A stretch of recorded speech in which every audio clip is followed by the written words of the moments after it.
Hola, buenas tardes a todos. ¿Cómo les va?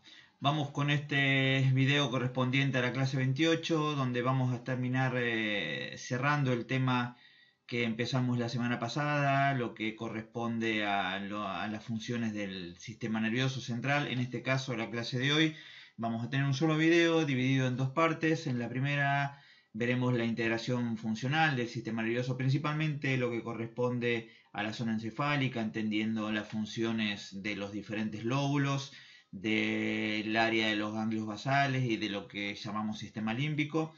Y en una segunda parte contemplando dos estructuras fundamentales para lo que es la organización funcional, si se quiere, hasta motora, lo que corresponde a la estructura del ojo y el campo visual, y para cerrar la función del sistema o aparato vestibular correspondiente a lo que es la estructura del oído medio.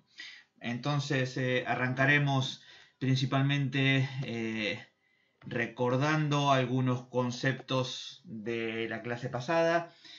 Habíamos dicho que el sistema nervioso central, al menos en el humano, estaba dividido en lo que correspondía a la zona encefálica, por un lado, todo alojado dentro de lo que es la zona de la calota craneal o el cráneo, donde el encéfalo formaba parte de quizás la estructura más voluminosa.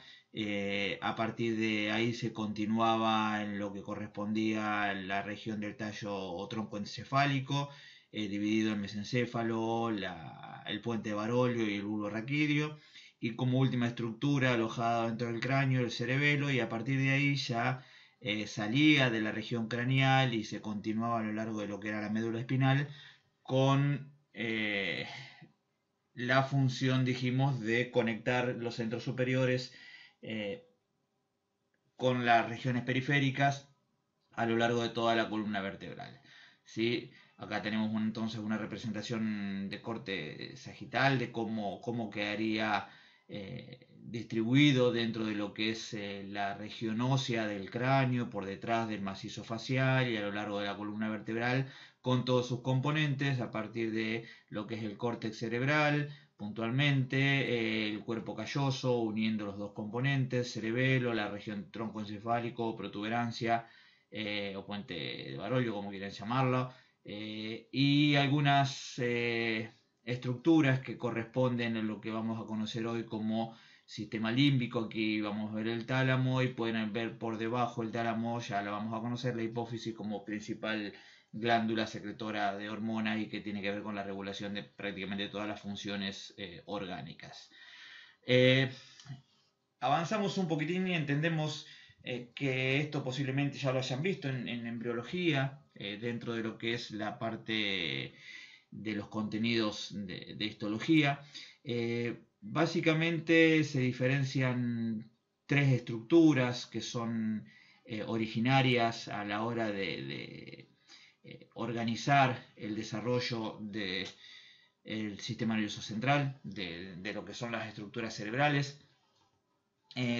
Esas tres partes o esos tres niveles embrionarios se clasifican en rombencéfalo o encéfalo posterior, que básicamente la tenemos aquí marcado con el recuadro en violeta. Corresponde a lo que es la región del cerebelo y el tronco encefálico con la protuberancia o puente y el bulbo raquídeo específicamente. Un segundo encéfalo o encéfalo medio, correspondiente puntualmente al mesencéfalo, aquí marcado chiquitito en celeste, que si bien corresponde al tronco encefálico, según la clasificación que dijimos, embrionariamente se genera en instancia diferente.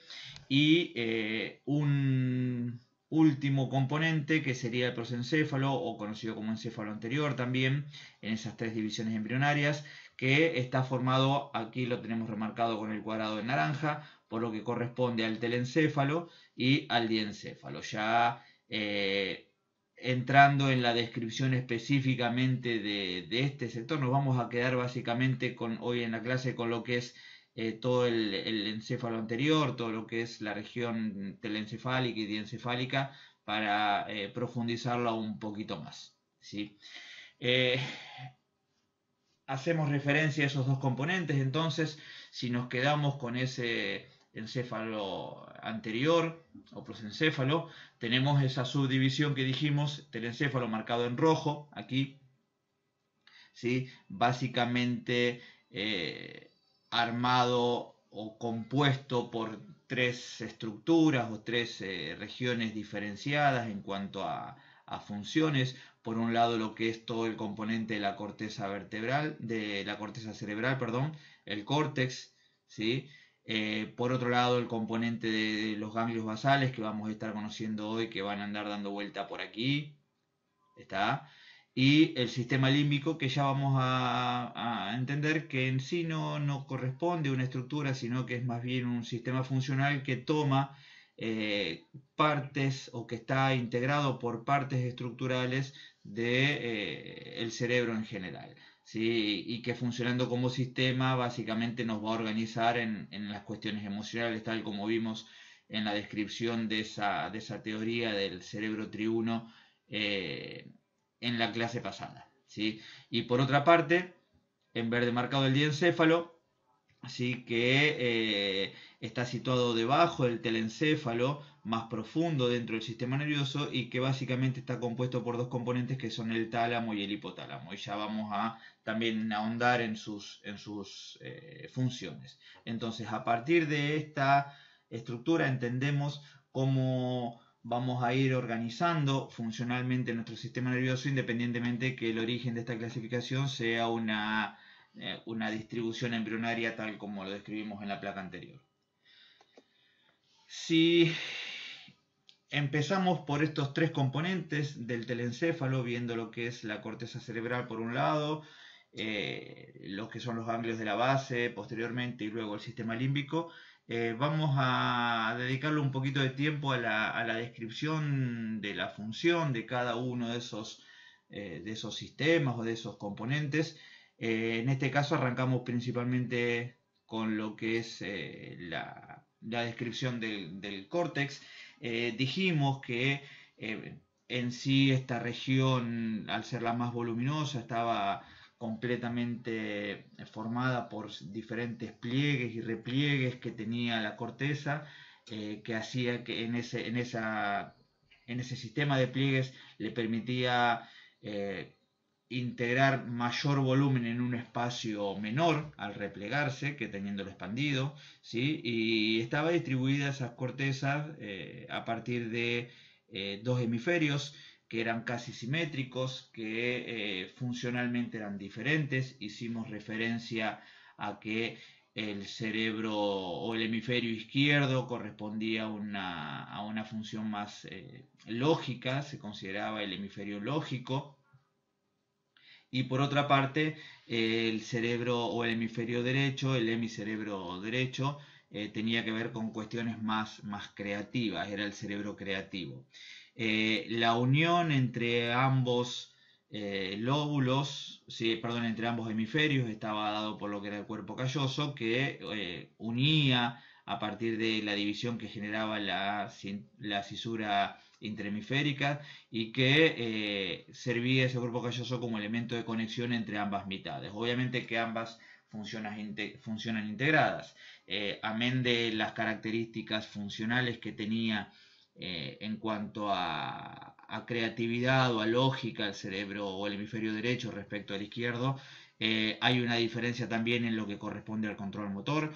Estuvimos ya también diciendo y lo recordamos que hay un entrecruzamiento en lo que corresponde al descenso de la orden motora, que sabemos que sale a nivel cortical. Hoy vamos a conocer de dónde. Y que cuando las vías descendentes bajan a través de lo que es la protuberancia, hay un entrecruzamiento de esa altura antes de llegar o llegando a médula, y a partir de ese entrecruzamiento las vías de control motor que salen en el hemisferio derecho se cruzan entonces ahí en lo que sería el entrecruzamiento de las pirámides a nivel de la protuberancia, decíamos, y baja por lo que serían los tractos descendentes medulares opuestos. Es decir, a partir de ahí la conectividad está con el hemicuerpo izquierdo. De ahí que nuestro hemisferio derecho controla motrizmente el hemicuerpo izquierdo de manera cruzada y nuestro hemisferio izquierdo controla motrizmente nuestro hemicuerpo derecho. ¿Está? Queda entonces claro que la distribución, para que no haya confusiones, el cruce se da a la altura de lo que es las pirámides vulvares. ¿Está? Estos hemisferios, habíamos dicho también, estaban divididos en lóbulos. Los lóbulos aquí graficados con diferentes colores correspondían a lo que era el lóbulo frontal, el más voluminoso de todo. Acá lo vemos en color verde clarito, lo vemos en vista superior, en vista inferior, en vista lateral interna o medial y en vista lateral externa o lateral propiamente dicha. El lóbulo parietal, segundo en cuanto a volumen, lo vemos aquí en vista superior, en vista lateral y en vista medial. Obviamente en la vista inferior no podemos reconocerlo porque está ubicado en la parte más alta de nuestros hemisferios cerebrales, ¿sí? El lóbulo occipital, ya sobre la región más posterior de nuestro hemisferio, lo vemos aquí en vista lateral asomando, más pequeñito, es el más pequeño de todos. En vista inferior algo se alcanza a visualizar ahí a nivel superior y en vista medial. El lóbulo temporal, que lo encontramos bien lateralmente, ahí a la altura de lo que sería la región del oído, región del hueso temporal, marcado aquí en vista lateral, vista medial y vista inferior. No lo podemos ver obviamente en lo que corresponde a la vista superior. Y lo que se corresponde al quinto lóbulo, a lo que se denomina ínsula o lóbulo insular, que para eso para poder observarlo, lo tenemos aquí, se puede hallar separando un poco lo que es el espacio entre el lóbulo temporal, lóbulo frontal, para poder ubicarlo. ¿Está? No es reconocible a simple vista. Desde lo funcional, aquí el esquema, aquí en un verde más clarito, en la parte medial, hay una descripción para algunos autores del lóbulo límbico. No es en sí un lóbulo estructural, sino que es más bien una cuestión más funcional. Como dijimos, el sistema límbico va a estar alojado en esa zona. Por eso lo aclaramos para que no haya confusión a partir de un sexto lóbulo. Son 4 los principales y el lóbulo insular como quinta posibilidad. Vamos entonces a describir un poquitito ahora cada uno de esos lóbulos. Vamos a ahondar en las funciones. Sabemos que en forma general cada uno de los lóbulos están divididos en áreas que tienen que ver con funciones específicas. En su momento recordamos en la clase pasada la clasificación de las áreas de Brodmann, que distribuía a nuestros hemisferios en 47 regiones diferentes y que cada una estaba encargado a nivel cortical de lo que sería la percepción, la integración y el control de funcionamiento de alguna actividad concreta de lo que es nuestra función general. Básicamente tiene que ver la distribución con cuestiones de recepción sensorial y de control motor, de funciones integradoras o integrativas a lo que corresponde al plano cognitivo, cuestiones del lenguaje, cuestiones de cognitivo-lingüística o zonas de percepción auditiva o visual, como paneo general de las funciones de nuestro hemisferio. Pero si las discriminamos por lóbulo, como dijimos, cada uno va a presentar realmente funciones diferentes a los otros, específicas, y que en lo que corresponde a su funcionalidad, cuando aparece alguna instancia patológica a nivel cerebral, sean derrames, sean tumores, sean accidentes traumáticos, y se lesiona por el motivo que fuere de los que nombramos alguna de estos, alguna área específica de estos lóbulos, corresponde entender que es lógico que la función que está determinada por ese área sea la que se ve afectada. Dependerá un poco de la capacidad de plasticidad neuronal que tenga ese cerebro en función de su integridad y la edad del individuo y las capacidades de recuperación que pueda haber, que puedan quedar consecuentes a la patología que la está afectando, que algunas funciones puedan ser recuperadas o reintegradas por áreas asociativas del sistema nervioso, pero que como hemos estado hablando en otras clases y en algunas preguntas que han hecho por ahí algunos alumnos, va a depender un poco del tipo también de lesión. Si bien el cerebro tiene capacidad de regeneración a partir de la plasticidad funcional principalmente de sus conexiones, de la conexión de sus neuronas, dependiendo siempre del daño estructural que haya sufrido, esa capacidad de reconexión puede llegar a ser un poco mayor o un poco menor. En este caso vamos a estar arrancando la descripción de lo que es el lóbulo frontal. Ahí lo tenemos en imagen, bien marcado en colores. Algunas imágenes van a estar dando vuelta en inglés por una cuestión de practicidad a la hora de reconocer las partes. Eran las imágenes que más gráficas resultaban, por eso las sostuvimos, igual se entienden. Básicamente el lóbulo frontal es la parte más voluminosa de lo que corresponde al córtex.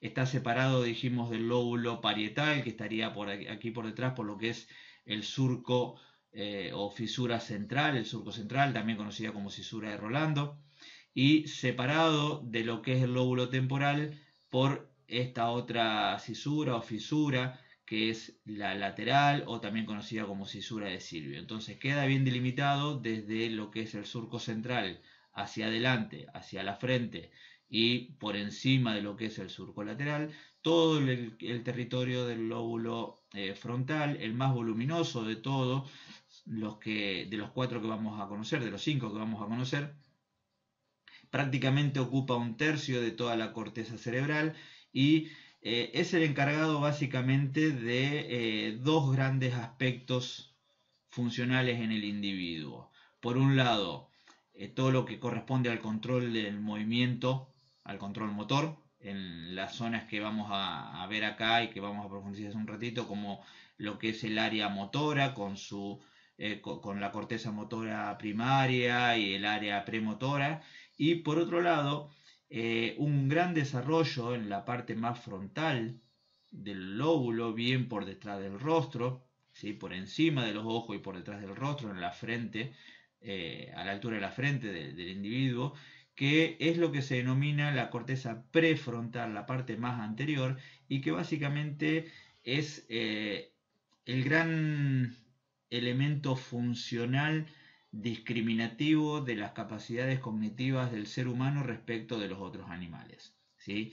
Es lo que se considera una de las últimas partes evolutivas del cerebro, la más desarrollada a partir de esta evolución que tuvo el ser humano cuando se puso de pie y empezó a utilizar sus manos como un recurso de interacción con el medio, le permitió empezar a descubrir, a percibir algunas otras cosas. Esto permitió el desarrollo de la corteza cerebral en comparación con otros animales, y la integración de todas esas percepciones le empezó a llevar a, eh, a tener que resolver situaciones problemáticas que se le iban presentando. Esa progresión de resolución fue desarrollando cuestiones más que tienen que ver con lo que se denominan hoy funciones ejecutivas y que comprenden en los aspectos que tienen que ver del metapensamiento, el pensamiento, si se quiere, más abstracto, el de la planificación, donde se puede empezar a idear y planificar objetivos a largo plazo, donde se empieza a gestionar una cierta capacidad de memoria de trabajo y fundamentalmente da una instancia también de control de lo que es la conducta del individuo. De hecho, todos los aspectos de la personalidad de ese individuo está básicamente controlado por el lóbulo frontal. Quizás algunos hayan leído en su momento cuando la medicina o la psiquiatría trataba en su momento con personas extremadamente agresivas, se lo sometían hace muchos años atrás a cirugías que tenían que ver con una parcial resección de lo que era parte del lóbulo frontal, lo que se denominaba una lobotomía frontal, y a partir de ahí la conducta de ese individuo cambiaba radicalmente. De hecho, traumatismos de cráneo muy fuertes, accidentes de moto, accidentes vehiculares en general que lesionan por impacto lo que es la zona anterior, más allá de las dificultades motrices que pueden llegar a dejar, suelen dejar trastornos conductuales que afectan a la persona. Esa persona, una vez lesionada la zona prefrontal de su corteza cerebral, del lóbulo frontal, actitudinalmente no es la misma persona, se considera que es una persona diferente, por comportamiento me refiero. Si nos adentramos en algunos aspectos que a nosotros nos interesan más, a partir de nuestras funciones como rehabilitadores del movimiento en general, hay necesidad de aclarar un poquito algunos aspectos más en profundidad de este lóbulo. Básicamente dijimos que estaba distribuido en tres áreas, un área que corresponde al control motor y que es el área de la corteza motora, lo vemos aquí graficado en color rojo y en color azul o violeta, depende cómo lo interpretemos cada uno. Se divide esa corteza motora en tres áreas diferentes, por un lado lo que es la corteza motora primaria, que es aquí marcado en rojo, bien pegado a lo que es el surco central o la cisura de Rolando, donde básicamente se van a originar gran parte de los impulsos nerviosos que, como dijimos, bajando por médula, le van a llegar a los músculos implicados en el movimiento que nosotros deseamos hacer. Por otro lado, vamos a encontrar lo que es la corteza premotora, aquí en azul. Básicamente es la que se encarga de que aprendamos a partir de experiencias pasadas, experiencias motrices, y ese aprendizaje influya sobre lo que consideramos hoy como técnica a la hora de ejecutar un movimiento. En sí, esa corteza premotora no solamente va organizando el movimiento desde lo técnico, ya vamos a ver que mucho de lo que es el pulido del movimiento viene desde los ganglios basales, pero sí es la que integra el movimiento aprendido para que ejecutemos en función de él, y básicamente tiene que ver también con un rol de consideración en lo que corresponde al control postural y a los movimientos más proximales, los movimientos más cercanos al tronco, es decir, la zona del hombro, la zona de la cadera. Hay dentro de lo que es la corteza premotora un área que se denomina área motoria suplementaria, y que de la misma manera que estuvimos describiendo recién en la corteza premotora, hay una participación en lo que corresponde a la realización de movimientos más precisos, y específicamente la inhibición o no de algunos movimientos. Es decir, cuando nosotros tomamos la decisión de hacer un movimiento, el área motora suplementaria inhibe o bloquea movimientos accesorios, va puliendo, va determinando que sí, que no, participa con una instancia de freno de algunos movimientos que no deberían aparecer, para que justamente esos movimientos precisos sean más correctos. Pasamos entonces a lo que es estaba pensando si me quedaba algo por decir de lo que es la corteza motora. Pasamos entonces a lo que es la segunda zona, aquí pintado en amarillo, corresponde a la corteza prefrontal, decíamos, el área más desarrollada de lo que corresponde a las características y los rasgos de la personalidad de cada individuo. ¿Sí? Como pueden leer acá, la capacidad para reprimir impulsos y para pensar ideas abstractas, posibles situaciones futuras imaginadas a partir de lo que hemos visto en el pasado, y ciertos aspectos que tienen que ver con la interiorización de las normas sociales están atribuidas a esta región y son necesarias para una cuestión de comportamiento social. Pensemos entonces todo lo que implica comportarse socialmente, desde el querer hacer algo o el desear hacer algo por capricho y entender que no es una función ejecutiva, es decir, que no corresponde porque tal vez estoy afectando la libertad o las posibilidades de desarrollo de otra persona, donde uno tiene que entender que es parte de un sistema funcional y que hay responsabilidades y hay obligaciones que cada uno implícitamente por parámetros sociales tiene, la aceptación, entendimiento y ejecución desde el respeto de esos parámetros, por decirlo de alguna manera, a partir de lo que corresponde a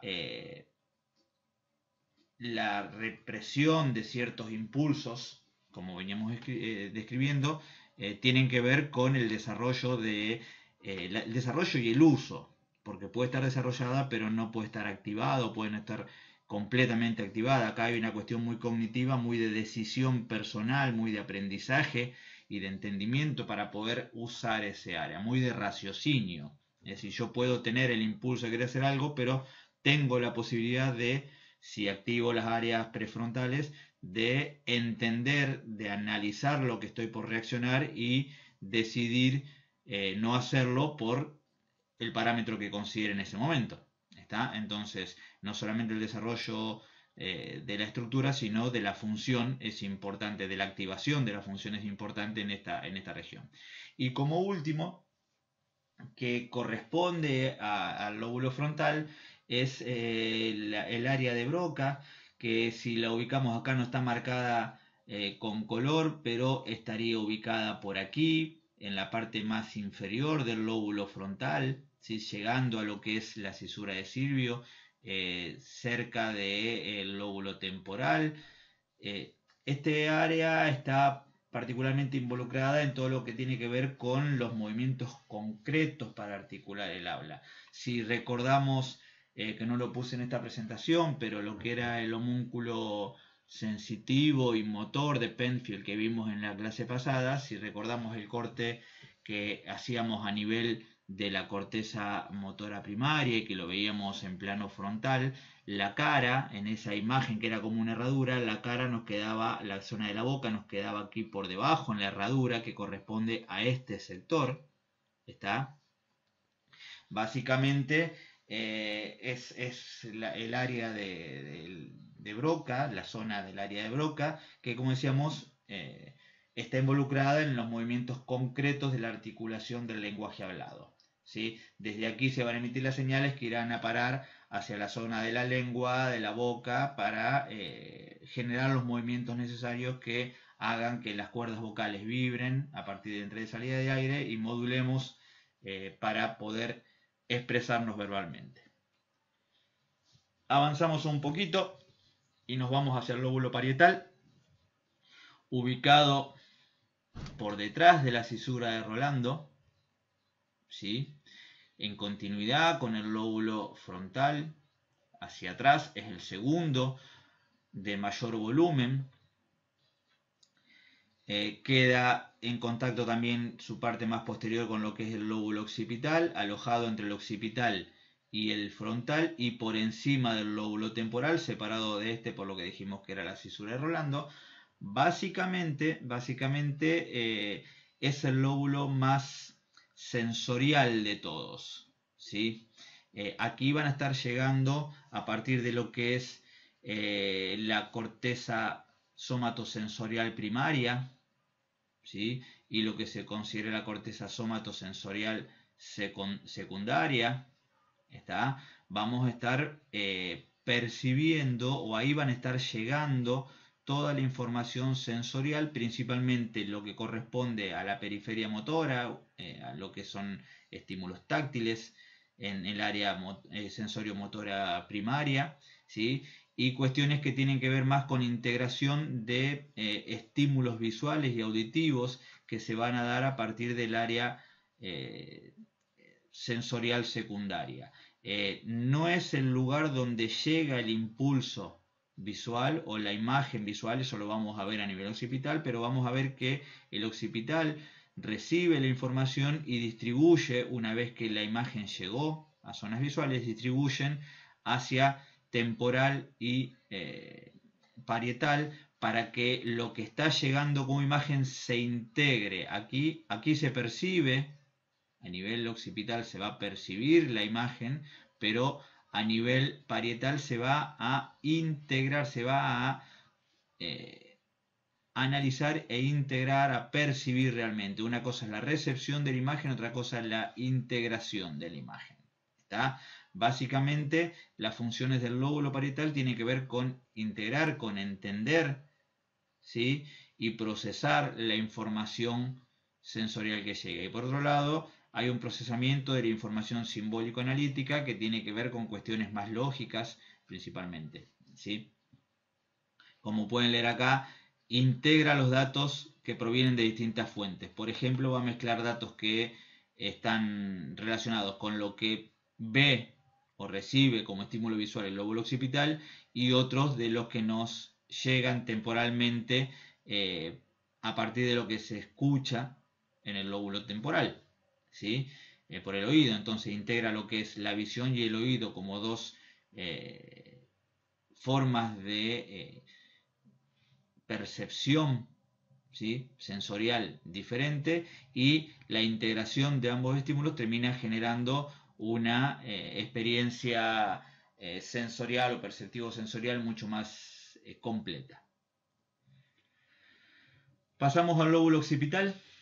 Como veíamos, es el menor de los 4 principales, de los 5 si contemplamos la ínsula. Está ubicado en la zona más posterior del cerebro, tiene una conexión directa con los ojos. Aquí podemos ver cómo atraviesa lo que es la luz entrando visualmente. Ya esto lo vamos a volver a rever sobre el final de esta presentación cuando analicemos el ojo.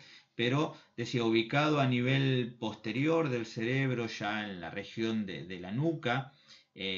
Ocupa una parte muy pequeñita entre el cerebelo, que está por debajo, aquí lo vemos, el parietal, que está por encima, ¿sí? Y el temporal, que está por delante.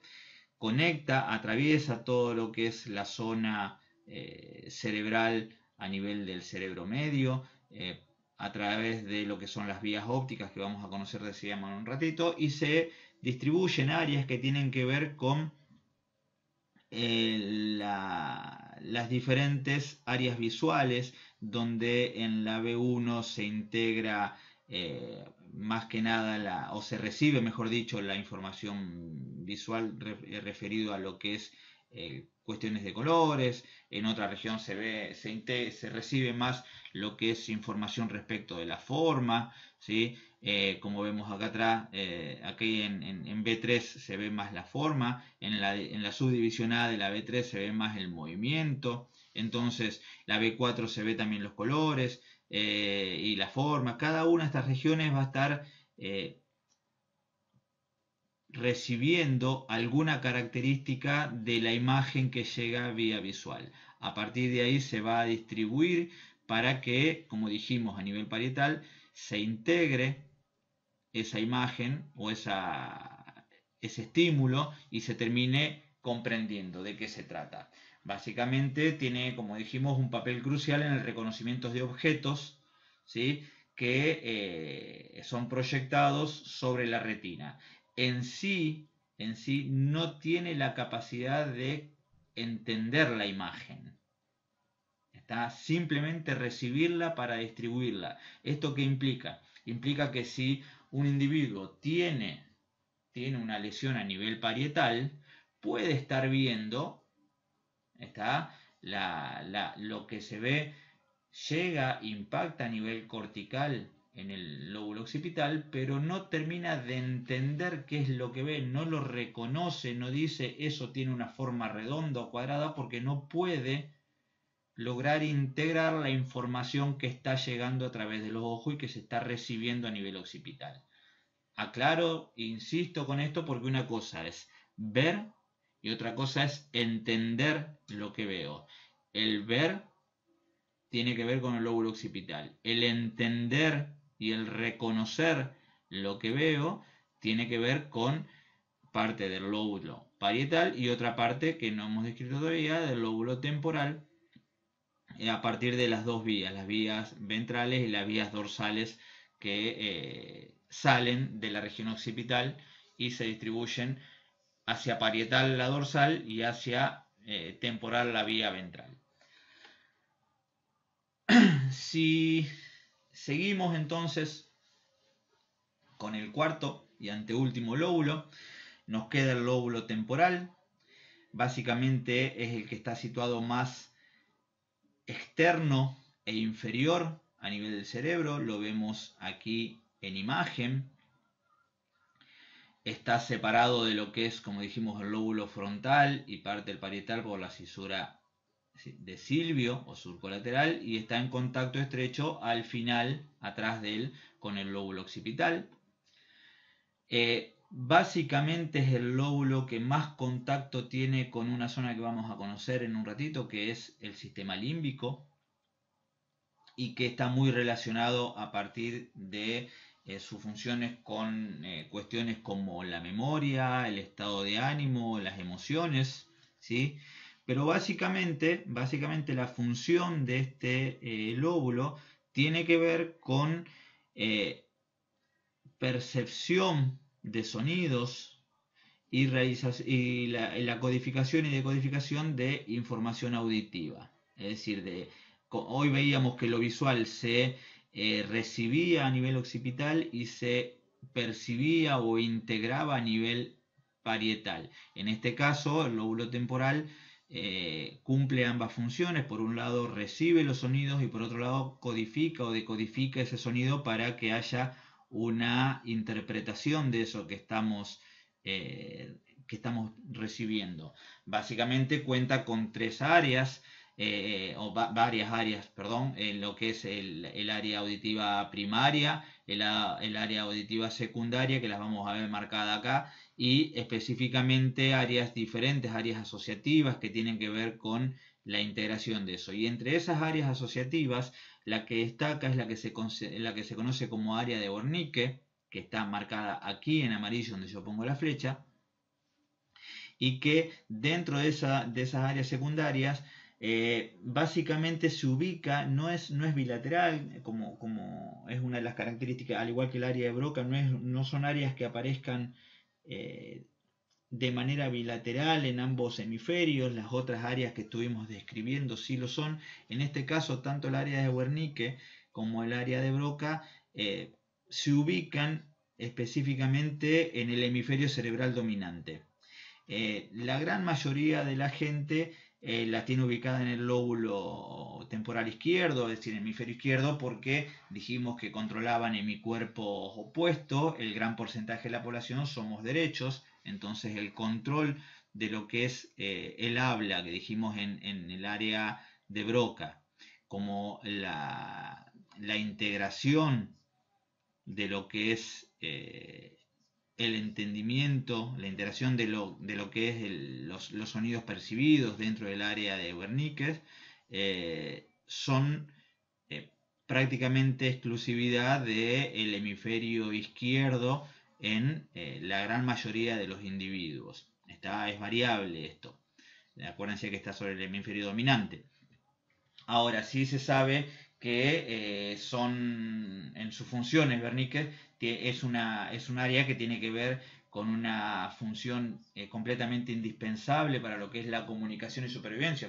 Entendamos que realmente en ella se integra todos los sonidos que percibimos, reconocemos y nos da la posibilidad de comunicarnos, ¿sí? Como dice acá abajo, es el área principal encargada de la comprensión del lenguaje, permitiendo la comunicación verbal, pero no por el hecho de que produzca el lenguaje, sino porque me permite lograr entender lo que el otro me está diciendo. Recordemos que la producción del lenguaje es exclusividad funcional del área de Broca que estaba dentro de la corteza frontal. El último lóbulo que nos queda es la ínsula o lóbulo insular, ¿sí?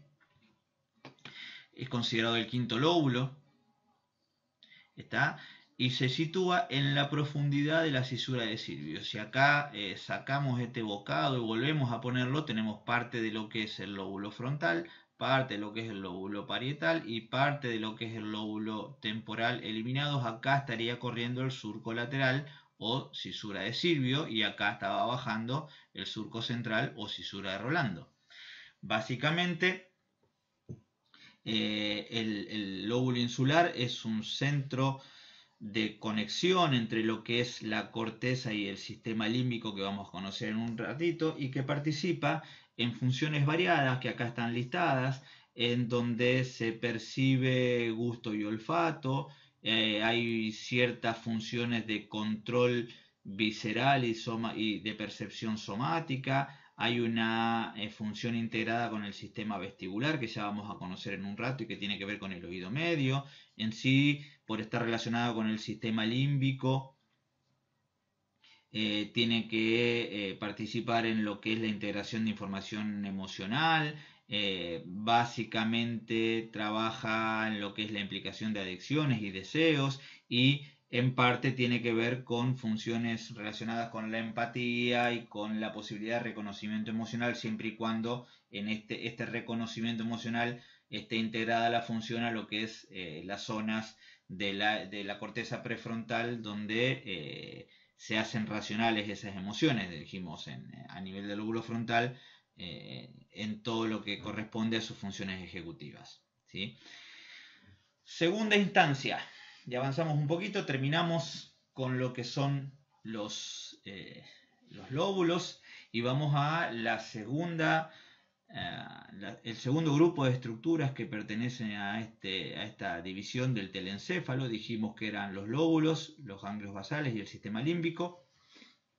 En el caso de los ganglios basales, aquí lo vemos en proyección, en una vista lateral, donde estarían ubicados. Son grupos que están debajo grupos de estructuras que están debajo de la corteza cerebral, se distribuyen simétricamente en ambos hemisferios, ¿sí? Y ubicados a la altura del lóbulo temporal están rodeando a lo que es el tálamo. El tálamo que lo vemos como estructura remarcada en rojo. Básicamente, estas estructuras de los ganglios basales corresponden a lo que es por un lado el núcleo caudado, que es esta estructura en forma de oruga que tenemos aquí, color verde, donde está la cabeza del núcleo caudado, el cuerpo del núcleo caudado y lo que es la cola del núcleo caudado. El núcleo caudado termina donde se sitúa la amígdala, que la vamos a conocer como parte del sistema límbico, no es parte de los ganglios basales esta amígdala, ¿sí? Por otro lado tenemos lo que corresponde al putamen, que es otro núcleo que aparece aquí en color celeste, ¿sí? Y por detrás de lo que es el putamen, más en profundidad, aparece ahí lo que es el globus pálidos, ¿sí? O globo pálido, que sería otro de los ganglios basales. Específicamente, hay otros ganglios más que corresponden a lo que es la región de la sustancia negra, después la sustancia roja, ya vamos a ir conociendo el núcleo accumbens también, son diferentes tipos de ganglios que aparecen en este grupo, ¿está? Básicamente están dentro de lo que es la zona más primitiva o pertenecen a la zona más primitiva del cerebro humano. Tienen una función que está más relacionada con el control de movimientos complejos, ¿sí?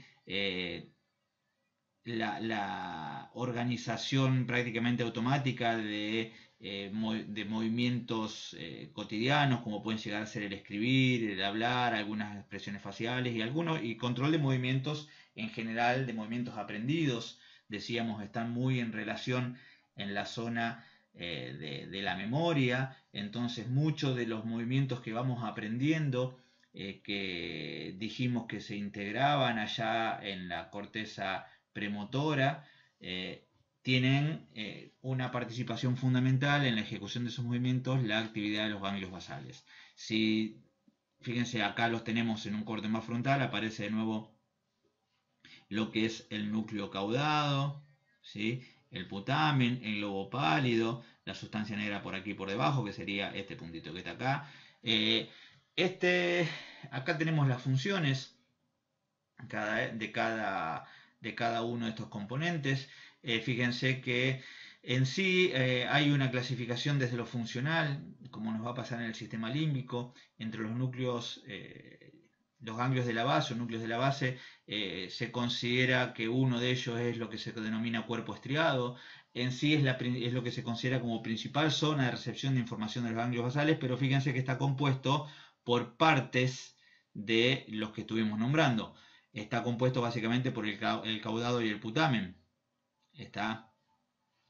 Que tiene que ver con la recepción de aferencias de otras partes del sistema nervioso, y por otra parte también conformado por estructuras del putamen y del globo pálido, que tiene que ver con el envío de información, con la salida de información desde estos núcleos. Si no nos vamos a detener demasiado en esto, por una cuestión de descripción, cómo interpretamos nosotros en la cátedra este año el conocerlos ubicados espacialmente y el entendiendo su función, está más relacionado con el interés que tenemos que con una descripción profunda de cada uno de los tractos que conectan estas estructuras con diferentes sistemas, ¿sí?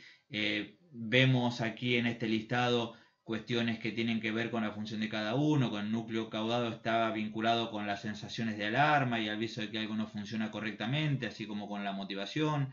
El putamen se vincula a los movimientos de la cara y de las extremidades, básicamente los movimientos automatizados que decíamos hoy. El globos pálidos tiene que ver también con la transmisión de información entre el tálamo y la sustancia negra. El tálamo lo vamos a ver como un centro regulador en un ratito, ¿sí? Qué sé yo, el núcleo accumbens, ¿sí? Que es un núcleo pequeñito que está debajo de globos pálidos, tiene mucho que ver con el sistema de recompensa, a partir de lo que es su participación en el sistema límbico con la liberación de dopamina, uno de los principales centros de liberación de dopamina. Es decir, estos núcleos entonces pertenecen a toda una serie de estructuras que por un lado organizan movimiento y por otro lado están muy relacionadas con el sistema límbico. Si listamos las funciones en general, aquí lo tenemos en otro corte, en un corte más frontal, más esquemático, cómo se ubican cada uno de ellos de manera simétrica, decíamos, en cada uno de los hemisferios. Fíjense que las funciones tienen que ver un poco con lo que es la planificación, integración y el control del movimiento en forma general, ya esta descripción sin la discriminación que veíamos en la placa anterior. Aquí es donde nos tenemos que detener un poco más. Básicamente permiten marcar lo que son finales de movimiento o así dónde corta y dónde arranca cada una de las actividades voluntarias que hacemos en cuanto a la motricidad, planificar secuencias, corregirlas en el caso que vayan siendo mal ejecutados, siempre y cuando esté la posibilidad de corregirlas a partir de una experiencia motora almacenada en la memoria y que nos estamos dando cuenta que lo estamos haciendo mal a partir de la comparación con esa imagen de ejecución correcta que tenemos almacenado en nuestra memoria motriz, ¿sí? A partir de ahí se puede corregir. Si no hay una referencia de ejecución correcta, no podemos entender que estamos ejecutando mal, ¿sí? Tienen que ver con una cuestión de aprendizaje procedimental. El procedimental fundamentalmente es de lo motor, ¿sí? Ven, este tipo de aprendizaje es el que permite acostumbrarse a realizar secuencias de acciones tales como la necesaria para conducir, tocar un instrumento, afeitarse, coser, ¿sí? Andar en bicicleta. A partir de que nosotros vamos incorporando esas memorias motrices, son estos ganglios o estos núcleos quienes se encargan de que cuando queremos hacerlo, la corteza baja la orden de movimiento, activa los músculos que corresponden bajo el control de este grupo de núcleos funcionales que van en función de lo que ya conocen, haciendo que el movimiento se ejecute de manera automática, que no necesitemos tener instancias corticales de conciencia de la ejecución y podemos liberar, por decirlo de alguna manera, nuestro cerebro para otras funciones más conscientes mientras esta la ejecutamos de maneras automáticas.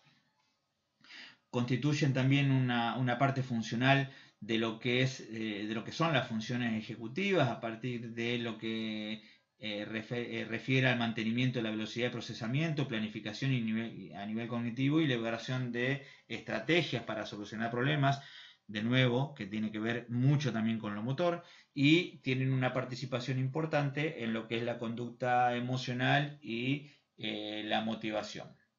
Hoy hablábamos del núcleo accumbens como uno de los partícipes fundamental a partir de la conexión con el sistema límbico en lo que denominamos este sistema de recompensa de deseo, acción y recompensa, o desde lo neurotransmisor, dopamina, adrenalina, noradrenalina para la acción y serotonina para la recompensa. ¿Sí? Avanzamos con el tercer componente de lo que refiere a nuestro telencéfalo, el sistema límbico.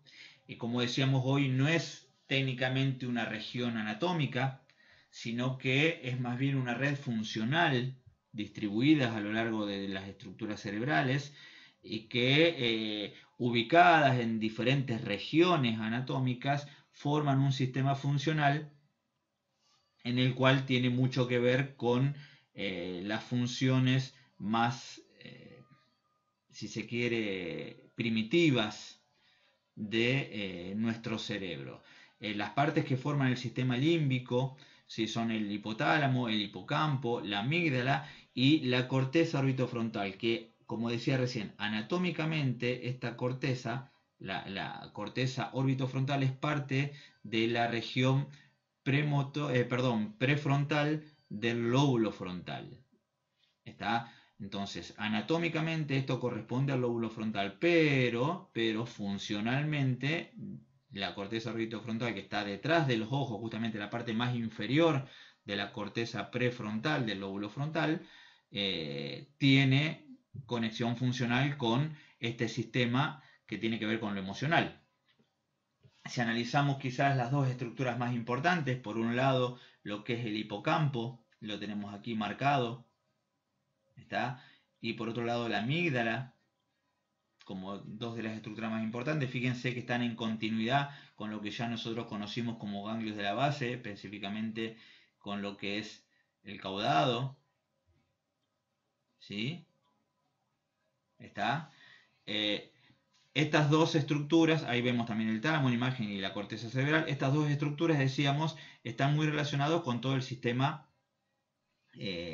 emocional y se disparan dos actividades concretas. Una, la del hipocampo, que tiene que ver con la memoria, ¿sí? Ahí es donde se almacenan recuerdos que tienen que ver con situaciones vividas, situaciones ejecutadas, ¿sí? Todo lo que corresponde a la navegación espacial, es decir, la ubicación en el espacio, cuando yo paso por algún lugar y me ubico porque esto ya lo vi o ya lo tengo visto, registrado, tiene que ver con una función más hipocampal. Entonces, igual que situaciones de aprendizaje, si se quiere, en lo cognitivo, las imágenes de recuerdo, las palabras, ¿sí? Todos son elementos almacenados a nivel hipocampal. Es increíble que una estructura tan chiquitita nos pueda almacenar tanta información. Y por otro lado, lo que corresponde a la amígdala, que es tal vez un ganglio, ¿sí? El núcleo amigdalino o la amígdala, como habitualmente se lo dice, la amígdala cerebral, hoy está muy estudiada a partir de todo lo que es neurociencias con las funciones de supervivencia y de reacción desde el sistema límbico. Es básicamente una almendra que tenemos dentro del lóbulo temporal medial, en la parte más interna del lóbulo temporal, y que básicamente es el núcleo de control de emociones y sentimientos en el cerebro. Está cuando una situación que vivimos por su conexión con el hipocampo nos recuerda como una de las posibilidades, alguna situación desagradable, nos genera una activación de la amígdala, o cuando vivimos una situación nueva que no conocemos, nos impacta inicialmente en la amígdala y tenemos a partir de ahí toda una reacción emocional que tiene que ver con estas respuestas primitivas de supervivencia. Y a partir de lo que nos genere podemos reaccionar o con miedo o con ansiedad, ¿sí? Y a partir de ahí tenemos que tomar una decisión de cómo nos comportamos. Esta decisión puede ser automática y completamente amigdalina, donde las posibilidades son a que nos frisemos, nos quedemos congelados o corramos, ¿sí? O decidamos luchar de manera irracional, ¿sí? Actuemos de manera irracional, o está la posibilidad de que una vez que impactó en la amígdala tengamos la capacidad de que esa información se haga consciente a nivel de la corteza prefrontal, donde dijimos que se daban todas las funciones ejecutivas de planificación, y entendamos la situación, es decir, las emociones que se generan a partir de la activación de la amígdala se gestionan a nivel cognitivo en el lóbulo frontal, en la corteza prefrontal. Si nosotros racionalizamos esa emoción, tenemos la posibilidad de gestionarla, de manipularla de alguna manera, de no dejar que nos comande y que nos divida, nos frene en nuestra acción cotidiana. Aquellas situaciones emocionales que ustedes dicen por ahí, estoy atascado acá, no puedo salir de esta situación, tan siempre pensando en un problema que tuvieron, algo que les generó una situación emocional, es porque están en un bucle cerrado acá, donde no se permite en ningún momento salir, nuestro sistema primitivo no nos permite salir de esa situación, y vemos todo, como creo haber dicho en las jornadas, de manera tunelizada. No podemos contemplar otros aspectos, vemos todo como un túnel, lo único que tenemos adelante es el problema.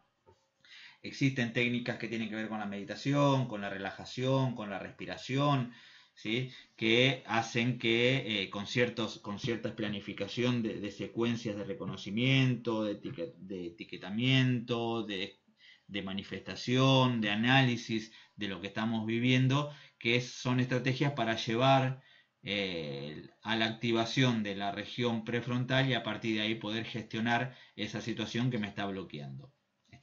Esta pequeña almendrita entonces es algo que nos viene en mayor o menor medida complicando mucho la vida y que nos tiene a veces atascado en nuestras respuestas reptilianas, como decía el amigo MacLean en su teoría del cerebro triuno, ¿sí? Avanzamos un poquito más.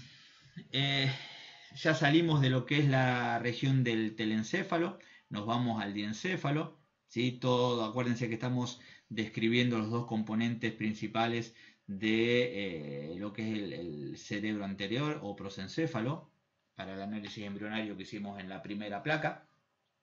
Este diencéfalo está justamente situado debajo del telencéfalo, lo vemos aquí, a partir de lo que es la estructura principal que corresponde al tálamo. Son dos los componentes, por un lado el tálamo y por otro el hipotálamo, a no confundir hipotálamo con hipocampo. Sabemos que el hipocampo es parte del sistema límbico y almacena la memoria, el hipotálamo va a tener una función diferente. Básicamente el tálamo es el gran regulador, orgánico, es una estructura de función fundamental para lo que es lo que corresponde a los controles orgánicos en general. Básicamente al tálamo llega toda la información que viene a través de los sentidos, pasa por ahí antes de llegar a las zonas de integración sensorial que vimos a nivel parietal, ¿está? ¿Sí? Excepción del olfato, que llega directamente a cada hemisferio cerebral, ¿está? Es el único sentido que no pasa por el tálamo, y básicamente sus funciones tienen que ver con, como decíamos recién, la integración de los datos sensoriales, el ciclo del sueño y la vigilia, la atención y la conciencia, y la regulación de cuestiones emocionales también. Por otra parte, lo que corresponde al hipotálamo, una estructura más chiquitita, por debajo, ubicado aquí debajo de lo que es el tálamo, ¿sí? Y por encima de la hipófisis, una glándula que seguramente ustedes han estudiado en histología, sino la van a ver más, la van a ver más en fisiología cuando vean sistema endocrino, la gran glándula reguladora, la glándula hipófisis. Decía, este hipotálamo juega un rol de supervivencia de mucha importancia porque es el encargado de coordinar y comunicar básicamente dos mundos aparentemente independientes, ¿sí? El mundo que corresponde a lo neural y el mundo que corresponde a lo hormonal. Posiblemente hayan escuchado hablar en los últimos años de áreas de la medicina o subdivisiones de lo que corresponde a las especialidades médicas y que son integradoras. Me estoy refiriendo puntualmente a lo que es la psicoinmunoendocrinología, psiconeuroinmunoendocrinología, donde es una rama que básicamente integra todos los aspectos psicológicos, neurológicos, inmunológicos y endocrinológicos, es decir, ya a partir del entendimiento de la funcionalidad del sistema nervioso, específicamente de estas estructuras como el hipotálamo, se fue desarrollando una visión un poquito más integradora, más abarcativa de las funciones físicas, psicológicas y emocionales. A partir de ahí se terminó de entender de que muchas patologías físicas tenían un origen psicoemocional o que una alteración, si se quisiera, estructural desde lo físico generara funcionalmente alguna deficiencia o alguna alteración psicoemocional también. Es decir, la conexión entre ambos sistemas, lo que es lo endocrino y lo físico-fisiológico a partir de lo endocrino con lo psicoemocional, es responsabilidad absoluta de esta pequeña estructurita que es el hipotálamo.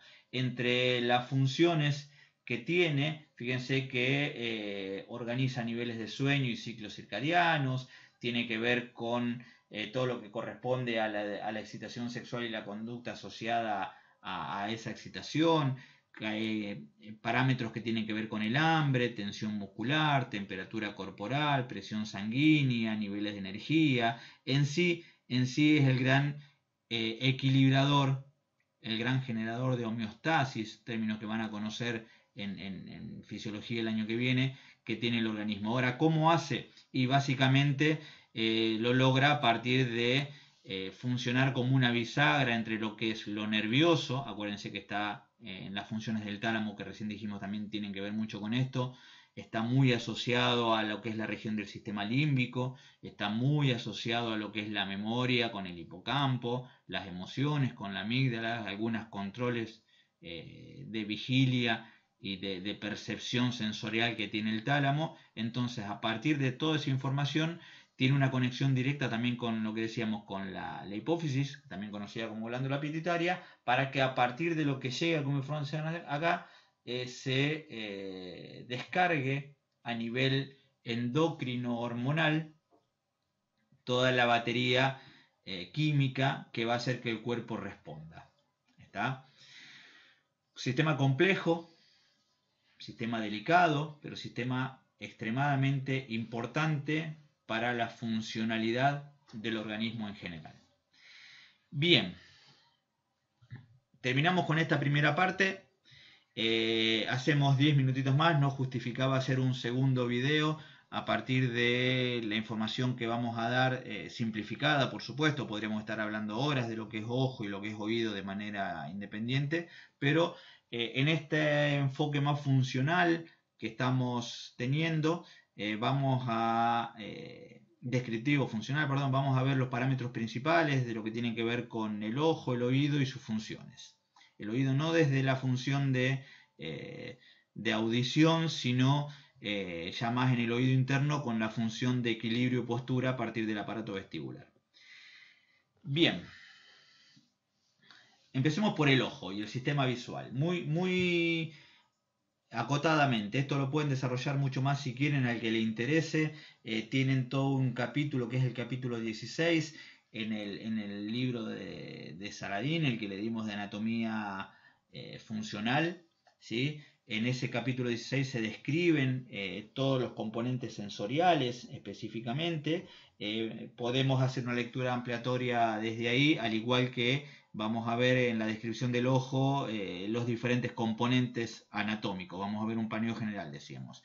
Básicamente, el ojo, si bien se lo considera como un receptor sensorial, es parte fundamental de lo que tiene que ver con el sistema nervioso. Es parte del sistema nervioso central. No es un órgano periférico más que cualquier otro. De toda la información sensorial que le llega al cerebro, ¿sí? Desde las diferentes vías, desde los 5 sentidos, desde lo que son los receptores articulares, de los tendones, el ligamento, de las posiciones de los segmentos en el espacio, el olfato, el gusto, ¿sí?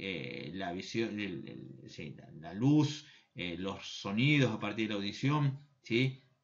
O el tacto a través de la piel, e inclusive información que le llega también desde la ubicación visceral, de los movimientos, que por más que no los percibamos, está constantemente recibiendo, no lo percibimos conscientemente a los movimientos, excepto que hagan ruido los intestinos. El sistema nervioso lo está registrando constantemente esos movimientos, pero de toda esa batería de información que llega a nuestro sistema nervioso central, el 80% de toda esa información es pura y exclusiva responsabilidad del ojo, para que vean la importancia y la cantidad de información que este órgano sensorial le envía a nuestro sistema nervioso central, puntualmente a lo que es el lóbulo occipital, como dijimos en la descripción que hicimos recientemente, donde llega todo lo que es información visual. Si lo vemos separado a lo que es el sistema nervioso que estuvimos analizando, este telencéfalo, vemos como entre los hemisferios, entre lo que es el sistema límbico, la zona de los ganglios de la base y el cerebelo, aquí se alcanza a ver lo que es el tronco encefálico, los ojos tienen una conexión directa, generan estas redes de comunicación, estas vías ópticas, y que van a llegar, como decíamos, al lóbulo occipital. Órgano fundamental entonces del sistema nervioso central, estructura fundamental del sistema nervioso central. Acá tenemos un corte esquemático del ojo. Hay áreas que ya conocemos, no nos vamos a detener demasiado en esto, pero lo que es la pupila, el iris, la córnea y el cristalino son los puntos de entrada de la imagen. Todo lo que es la retina, que es esta membrana aquí en amarillo, es donde la luz va a impactar, específicamente lo que es la fobia central, es el punto en la retina donde hacemos foco, es decir, el elemento que esté siendo observado para poder ser visto puntualmente. Cuando nosotros enfocamos algo puntualmente, así sea un detalle, quizás ustedes estén mirando alrededor suyo algún detalle en la pared, alguna mancha, cuando ustedes focalizan esa mancha o esa raya o ese pequeño elemento y lo tienen bien en el centro de su mirada, están focalizando la visión ahí, es porque ese elemento que están mirando está puntualmente impactando esa imagen en la fobia. Se dice que uno está fovealizando un elemento cuando lo tiene puntualmente focalizado con la vista. No nos vamos a detener, decíamos, en todas las estructuras, nos llevaría mucho tiempo, tal vez un video completo, el análisis específico de cada uno de los componentes y las funciones de esta estructura tan compleja. Repito, lo pueden leer ahí en el capítulo 16, pero una vez que la luz entró y fue captada en la retina y el objeto impactó a nivel de la fobia como punto central, toda esa información se transfiere a partir de lo que es la continuidad de la retina en formato de nervio óptico, ¿sí? Y que va a llevar a partir del nervio óptico, de lo que llega aquí vemos la continuidad, ¿sí? Vías que van a llegar a lo que es la corteza visual primaria. Bien, si analizamos un poquitito lo que pasa con la información que llega a nivel de globo ocular, vemos que la retina que describíamos recién está dividida en dos partes. Por un lado, lo que corresponde a la retina temporal, específicamente aquella retina que está ubicada del lado externo del globo ocular. Aquí la vemos en el globo ocular izquierdo, aquí lo vemos en el globo ocular derecho, ¿sí? Y una retina nasal que corresponde a la región de la retina que está más cerca de la nariz, es decir, la correspondiente a la zona interna del globo ocular. Aquí para el ojo izquierdo, aquí para el ojo derecho. Estamos ubicados en un corte transversal, viendo desde arriba lo que sería la mitad de la cabeza. ¿Está? De la misma manera que vimos a nivel cortical que la orden motora que baja del hemisferio, de la corteza motora del hemisferio derecho a nivel de las pirámides vulvares, ¿sí? En la protuberancia, cruza en ese entrecruzamiento y baja hacia lo que es la zona del hemicuerpo izquierdo, controlando cada hemisferio la motricidad del hemicuerpo opuesto. Algo similar pasa con lo que es la información visual, ya que parte de la información que recibe el ojo izquierdo está a la altura de lo que se denomina el quiasma óptico, cruza para impactar en lo que es la corteza visual primaria del lóbulo occipital del lado opuesto y parte queda en el lóbulo occipital homolateral al ojo que está enviando la información.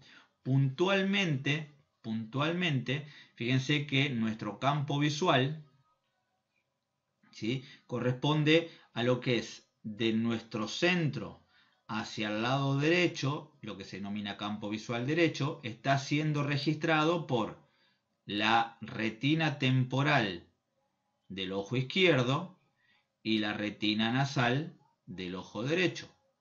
Mientras que nuestro campo visual izquierdo está siendo percibido o registrado por la retina temporal del ojo derecho y por la retina nasal del ojo izquierdo. En este caso tenemos bien discriminados los colores. Fíjense que entonces las imágenes que están ubicadas en el campo visual derecho, ¿sí?, van a impactar en la hemirretina que analizamos y van a llegar a la corteza visual primaria del lóbulo occipital del hemisferio izquierdo, lo que está en el campo visual derecho. ¿Cómo llega? Llega a partir de que información del ojo izquierdo que viene y se continúa por el mismo hemisferio, impacta en la corteza del lóbulo occipital, y parte de información que recibe la retina nasal del ojo derecho, al del lado del campo visual, va por el nervio óptico, cruza a nivel del quiasma óptico, ambas retinas unifican información en lo que es el núcleo geniculado lateral, ¿sí?, y a partir de ahí se continúa la información hacia lo que es la corteza visual en el lóbulo occipital. Misma situación sucede con los elementos alojados dentro de lo que es el espectro del campo visual izquierdo, que son captados por la retina nasal del ojo izquierdo y la retina temporal del lado derecho. Viajan por nervio óptico. Las de la retina temporal siempre son homolaterales a la corteza que lo recibe, y la de las retinas nasales son las fibras que cruzan, ¿sí?, en el quiasma para unificarse a nivel del núcleo geniculado y llegar a la zona de impacto visual en la corteza. ¿Está? Si analizamos la unión de los dos campos, existe una zona de visión binocular. Técnicamente yo lo dibujo acá para no marcar tantas más líneas. Yo lo dibujo acá con lo que es el cursor. Aquí en celeste, siguiendo esta línea, y acá todo este sector correspondería hasta aquí, hasta donde termina la zona azul oscura, a lo que es la zona de visión del ojo derecho, y lo que es aquí rojo y hasta donde termina el azul correspondería a la zona del campo visual del ojo izquierdo. Obviamente donde se superponen, la zona que es común, es lo que se denomina zona de visión binocular, y que aproximadamente representa unos 160 grados a partir de la zona central. 80 grados, 75, 80, 150, 160 grados, 80 grados para cada ángulo aproximadamente, para cada ojo, perdón. Bien, ¿cómo logramos enfocar o cómo logramos mover los ojos a partir de nuestro deseo voluntario o de forma refleja cuando algo nos llama la atención de forma automática? Básicamente a partir de la ubicación de músculos que a modo de cinchas llegan y se insertan en el globo ocular y le permiten, por una ubicación prácticamente cruzada, fíjense, lo que son músculos superiores, músculos inferiores, interno o externo, y músculos oblicuos, generar desplazamientos horizontales hacia afuera y hacia adentro, ¿sí? Lo que se correspondan como de convergencias y divergencias, cuando van los dos hacia un lado o los dos mirando hacia la derecha, los dos mirando hacia la izquierda, o ambos se juntan en el centro, pero con movimientos laterales, si miran hacia el centro, convergen o divergen cuando miran los dos hacia afuera, ¿sí? Pueden tener movimientos hacia arriba o hacia abajo, o puede haber movimientos diagonales a partir de la distribución de la ubicación de músculos oblicuos, ¿sí? De nuevo, no vamos a detenernos demasiado, es todo un área también de rehabilitación, no está si bien es un músculo voluntario, son músculos voluntarios, hoy por hoy son áreas de desenvolvimiento que técnicos optometristas, ¿sí? U oftalmólogos, a partir de los ejercicios oculares y de las técnicas de trabajo, recuperación de movimientos oculares, son los encargados de ejecutarlo, lo cual no quiere decir que no podamos hacerlo, pero no nos vamos a detener demasiado hoy en esto acá.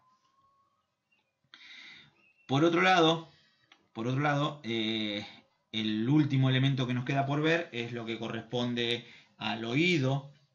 Nuestro sistema auditivo está dividido en tres componentes, lo que es el oído externo, básicamente conocido como la oreja o pabellón auricular, un oído medio, que básicamente está formado por lo que corresponde al conducto auditivo, ¿sí? Acá tenemos el corte esquemático en hueso, estamos dentro de lo que es la línea del hueso temporal, ¿está? Y una última parte que es lo correspondiente al oído interno, ¿sí? Que hace referencia a el punto que más nos interesa, que es el sistema vestibular, aparato vestibular, ¿sí? Aquí tienen los cortes de oído externo, me corrijo, entre lo que es pabellón y conducto auditivo, hasta aquí llegaría el oído externo, ¿sí? El oído medio siendo parte de lo que corresponde al tímpano, ¿sí? Y algunos huesos que tienen que ver, o huesecillos que tienen que ver, los nombramos en su momento cuando dijimos teología, con el estribo, el yunque y el martillo, que son los huesecillos que forman parte del oído medio y que tienen que ver con la audición, y ya en el oído interno, a partir de ahí, ¿sí? Con lo que es el sistema vestibular, que es el que vamos a desarrollar un poquito más porque nos interesa desde su función motora. Básicamente, este sistema vestibular se conecta con todo el sistema nervioso central a partir de una función integrada mediante conexiones con lo que son estructuras de la corteza cerebral, estructuras o zonas del cerebelo, centros autonómicos del sistema nervioso, que sean núcleos autonómicos del cerebro, el sistema nervioso. Se conecta con regiones de la médula espinal y se conecta funcionalmente con músculos que tienen que ver con el control de la visión. Específicamente, si nosotros analizamos lo que es este aparato vestibular, es la imagen que teníamos hoy. Vuelvo atrás un par de imágenes de placas. Esto lo estamos viendo ampliado ahora, ¿sí?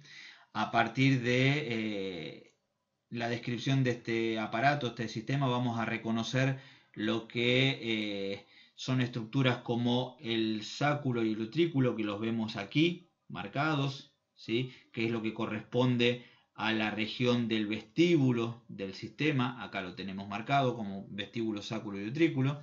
Y lo que son los canales semicirculares, marcados acá, el canal lateral, el medio y el posterior, que forman parte todos de nuestro sistema o aparato vestibular. ¿Qué característica tiene este sistema? Este sistema hace referencia y es fundamental a partir de su función con otras estructuras que están ubicadas por dentro de lo que serían las ampollas de las zonas vestibulares, ¿sí? Que poseen lo que se denominan las máculas otolíticas, que son unas pequeñas, como unos pequeños pelitos ubicados dentro en una sustancia gelatinosa dentro de lo que es este aparato vestibular y que tienen que ver con el movimiento de la cabeza, ¿sí? Y el movimiento correspondiente de estas máculas en función de cómo se mueve la cabeza. Acá tenemos un esquema simplificado de cómo está ubicado y cómo se mueve todo este sistema en función de que la cabeza esté ubicada de manera normal